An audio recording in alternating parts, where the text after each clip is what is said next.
อนเนาะเป็นฟ้าคืออะไรกันเลยได้ครับพวกเขาทำข้อมูลก่อนดูไงน้องอยู่ใส่กล้วยลายเนาะไม่เงี่ยวใส่เลยกันเนื้ออยู่หนใดไอ้นี้ยังเหียขา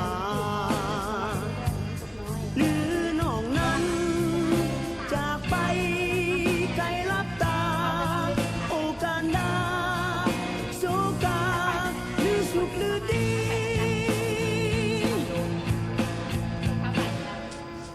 โซฟีป่านนี้ได้ยินหรือยังต้องโปรดฟังอายแก่คนนี้ไปที่เคยฮักเจ้าเท่าซีดีกลับมาเสียคนดีอายนี้ผิดไปแล้วก่อนจากกันฮักนั้นเหมือนให้คุณค่าแต่การเวลาหมุนไปจนใจอายยิ่งผ่านมาอายยอมทุกสิ่งเจ้าเป็นหญิงที่ข้าบ่อาจลืมไหล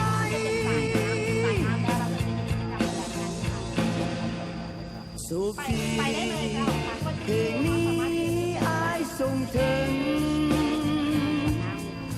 จิตลำเพลินอายที่ผิดไปหากน้องฮักจริงควรจะเปลี่ยนใจแล้วส่งเสียงต่อไปถึงใครที่ยังเฝ้าคอย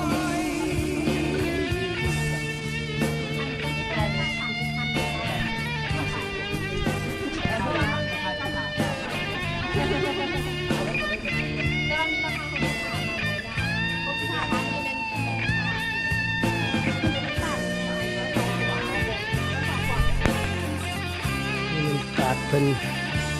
ทางขึ้นไปมีหลายบอลท่องเที่ยวมีหลายแหล่งท่องเที่ยวนะแต่นี่มาสเวทางเหมือนกันขึ้นไปเห็นขึ้นไม่ได้เพราะว่ามันนี่เกิดไม่คนหลายมันเต็มหมดเลยจะไปมันกระชิกระเทือนมันลงมา6 โมงก็เป็นไรลงมาแบบนี้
น้ำตกทำวังหลวงหรือน้องนั้นจะไปไกลลับตาโอกาสดาสุกาหรือสุขหรือดี วันเดมดีมูนังหมดละสุขีป่านนี้ได้ยินหรือยังจงโปรดฟังอายแก่คนดีไปที่เคยหักเจ้าเท่าสีดี เบิดน้ำละมาเสียคนดีอายนี้ผิดไปแล้ว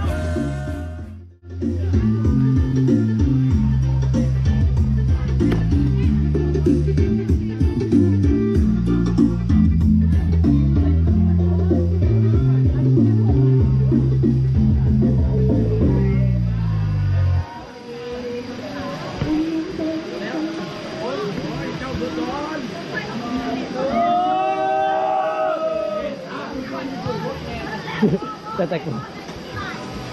แล้วเย็นเลยละ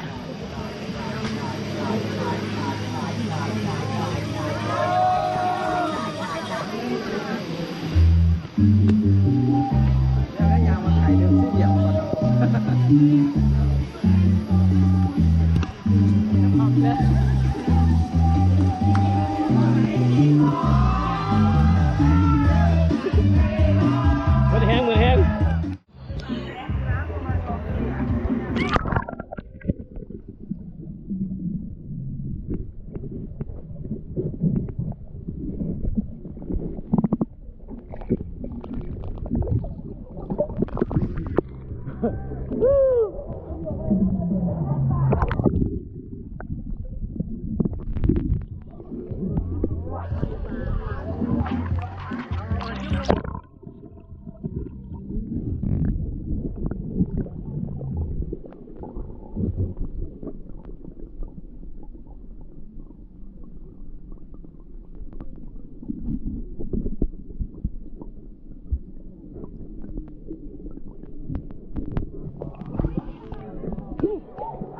จะปลามาก้อยจะปลามาก้อย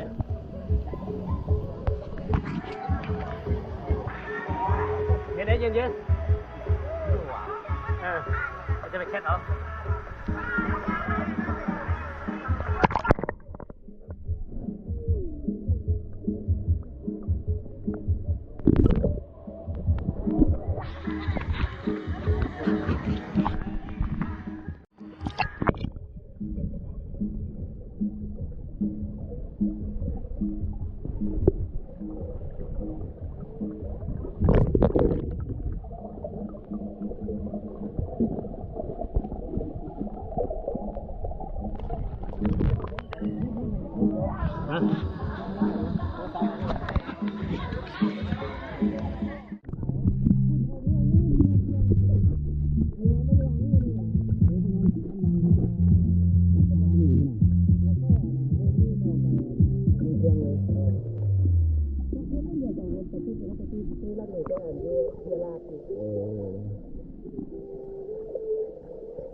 ถึงหลายป้อถึงหลายไปเลยอ๋อถูก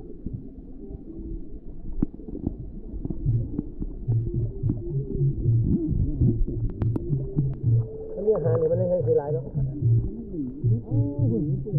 อ้โหพอดีมันตอบนี้ครับง่ายขึ้นเลยไม่ได้เนอะ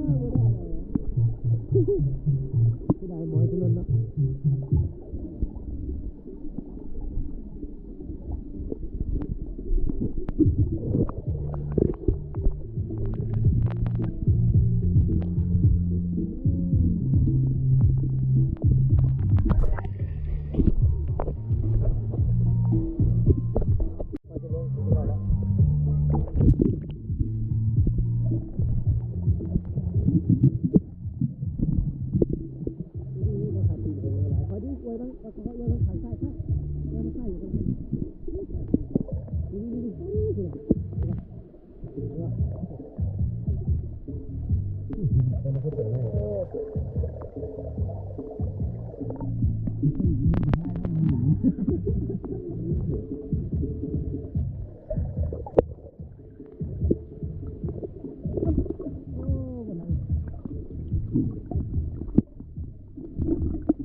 เ